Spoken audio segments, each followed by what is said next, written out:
میں گدا ہوں اپنے کریم کا، میرا دین پارے نہ نہیں۔ آج کی یہ محفل اصلاح عقائد و اعمال کے حوالے سے انعقاد پذیر ہے، اور مجھ سے پیشتر برادر مکرم صادق رضوی صاحب سے آپ نے وقت کی ضرورت جو عنوان تھا اس پر سیر حاصل گفتگو کی، اور مجھے بھی اسٹیج پر لاتے ہوئے منتظمین محفل نے ایک عنوان کے حوالے سے پابند کیا ہے۔ اسی مناسبت سے میں نے قرآن مقدس کی آیہ کریمہ کی تلاوت کی ہے۔ اللہ پاک کی بارگاہ میں دعا ہے کہ مولا ہم سب کو صراط مستقیم پر چلنے کی توفیق عطا فرمائے۔ ویسے ماشاءاللہ ہمارے منبر پر ایک سے ایک علماء خطبہ موجود ہیں، اور ان سب کی موجودگی میں، آپ سب کی موجودگی میں کوئی خطاب کرنا کیا بلکہ اپنے دل کا درد آپ کے دلوں کے دروازوں پر منتقل کرنے کا شرف حاصل کرنا ہے۔ اللہ رب العزت کا ارشاد ہے، ثم لتسألن یومئذ عن النعیم، ہم اس دن تم سے نعیم کے بارے میں پوچھیں گے۔ اللہ تبارک و تعالیٰ کا فرمان ہے نعیم کے بارے میں تم سے سوال ہوگا۔ وہ وقت بڑا دردناک ہے، وہ وقت بڑا خوفناک ہے، بڑوں بڑوں کا پیتا پانی ہو رہا ہوگا جس وقت اللہ سوال کرے گا۔ اگر اللہ تبارک و تعالیٰ انسان سے باغ میں کھڑا کر کے رحمتوں کی پھوار میں بھی اس سے پوچھے نا، تو انسان اللہ کی بارگاہ میں جواب دینے کی طاقت نہیں رکھتا، رحمتوں کی پھوار میں بھی وہ جواب نہیں دے سکتا۔ کسی باغ میں کھڑا ہو کر بھی وہ اللہ کی بارگاہ میں جواب دینے کی طاقت نہیں رکھتا۔ اندازہ اس بات سے لگانا چاہیے کہ اگر باپ اپنے بیٹے سے سوال کر لے تو باپ کا کیے ہوئے سوال کا جواب دینا آسان نہیں ہوتا۔ استاد اگر پوچھ لے تو جواب دینا آسان نہیں ہوتا، مرشد پوچھ لے تو مرید کا جواب دینا آسان نہیں ہوتا۔ سوچو تو صحیح، وہ دانا، وہ قادر و قیوم جس کی بارگاہ میں سب کی زبان پر نفسی نفسی ہوگا، اس وقت اللہ تبارک و تعالیٰ پوچھے گا نعیم کے بارے میں۔ ہم تم سے نعیم کے بارے میں پوچھیں، تم سے نعیم کے بارے میں سوال ہوگا۔ چونکہ اہل علم یہاں پر موجود ہیں اور لوگ جانتے ہیں، امام عبد الوہاب شعرانی فرماتے ہیں کہ قرآن مقدس کی ایک ایک آیت کی 70,000 تفاسیر ہے، اور اس سے بڑی بات انہوں نے یہ فرمائی کہ قرآن مقدس وہ زندہ کتاب ہے کہ قرآن مقدس کی آیتوں کا نزول بند ہو چکا ہے۔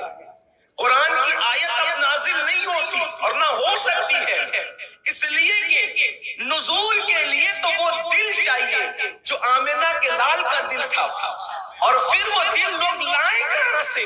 اور ظاہر سی بات ہے کہ جب قرآن کی ساری آیتیں نازل ہو چکی ہے تو اب کوئی قرآن کی آیت نازل نہیں ہو سکتی، اس لیے کہ آیت ہے ہی نہیں، جو تھا وہ سب نازل ہو چکا، قرآن مکمل ہو چکا، قرآن کی تکمیل ہو چکی مصطفیٰ جان رحمت کے دل پر، حضور کے سینے پر، تو قرآن کا نزول بند ہو چکا ہے، مگر مانیے قرآن اب بھی علماء کے دل پر مسلسل نازل ہو رہے ہیں۔ قرآن وہ زندہ کتاب ہے، تو اللہ رب العزت فرماتا ہے ہم تم سے نعیم کے بارے میں پوچھیں گے۔ 5 لوگوں نے کہا یہ نعیم کا مطلب یہ، نعیم کا مطلب یہ، نعیم کا مطلب یہ، نعیم کا مطلب یہ۔ 5 لوگ اس طرف گئے ہیں، ایک قول یہ بھی ہے کہ ہم تم سے پوچھیں گے سب سے بڑی نعمت کے بارے میں، جو سب سے بڑی نعمت ہے، نعمت عظمیٰ ہے، اس کے بارے میں تم سے پوچھیں گے۔ اور سب سے بڑی نعمت کیا ہے؟ کوئی کہتا ہے پانی ہے، کوئی کہتا ہے ہوا ہے، کوئی کہتا ہے دوا ہے، کوئی کہتا ہے جوانی، سب کے اقوال اپنی اپنی جگہ ہے، لیکن سب سے بڑی نعمت وہ ہے جس کے صدقے میں ساری نعمتوں کو وجود ملا ہے، اور وہ نعمت ہے مصطفیٰ جان رحمت صلی اللہ علیہ وآلہ وسلم کی ذات۔ اس لیے کہ اللہ تبارک و تعالیٰ نے کسی بھی احسان نہیں جتایا، مگر جب یہ نعمت عطا کی تو ارشاد ہوا لقد من اللہ علی المؤمنین اذ بعث فیہم رسولا، کہ مومنوں کے درمیان تحقیق ہم نے مومنوں کے درمیان اپنا رسول بھیج کر ان پر احسان کیا۔ اللہ اکبر۔ تو اللہ رب العزت حضور کے بارے میں بھی ہم سے پوچھے، میں نے محبوب دیا تھا، تم نے میرے محبوب کا کیا کیا؟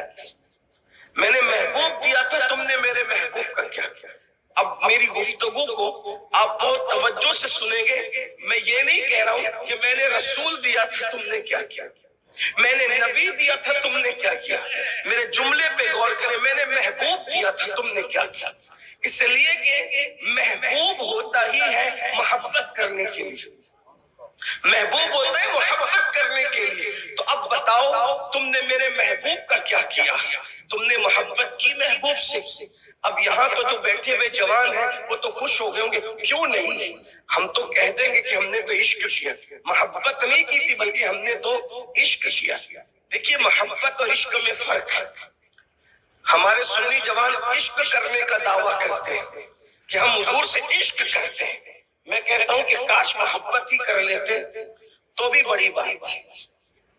میں یہ نہیں کہہ رہا ہوں کہ آپ عشق نہیں کرتے یا وہ نہیں کرتا، سب اپنے اپنے دل کی کیفیت کو جانتے ہیں، لیکن آگے اگر وقت رہا اور بات کھلی تو ہم خود اس آئینے میں اپنے آپ کو چیک کریں گے کہ ہم محبت کرتے ہیں یا دغا کر رہے ہیں، ہم وفا کر رہے ہیں کہ دغا کر رہے ہیں، عشق کر رہے ہیں یا کچھ اور کر رہے ہیں۔ میرے محبوب کا تم نے کیا کیا؟ تو ہمارے پاس کیا جواب ہوگا؟ ہم کہتے ہم تو عشق کرتے ہیں۔ دیکھیے محبت اور عشق میں فرق ہے۔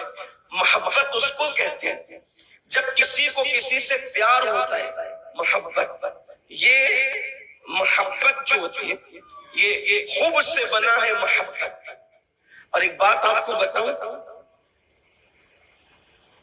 جو دانا ہوتا ہے نا، دانا، اس کو بھی حبہ کہتے ہیں، دانے، بیج کو۔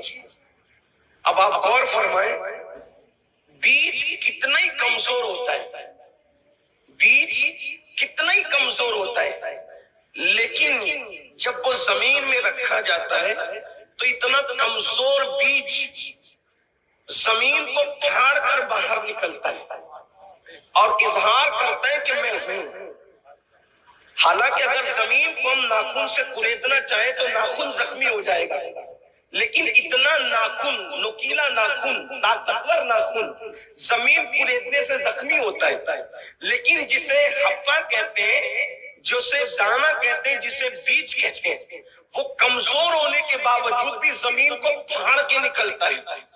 اندازہ فرمائیں، اس کا مطلب دانے میں طاقت کتنی ہوتی ہے۔ تو پتا چلا کہ جب حبہ کی طاقت کا یہ عالم ہے تو پھر حب کی طاقت کا عالم کیا ہوگا۔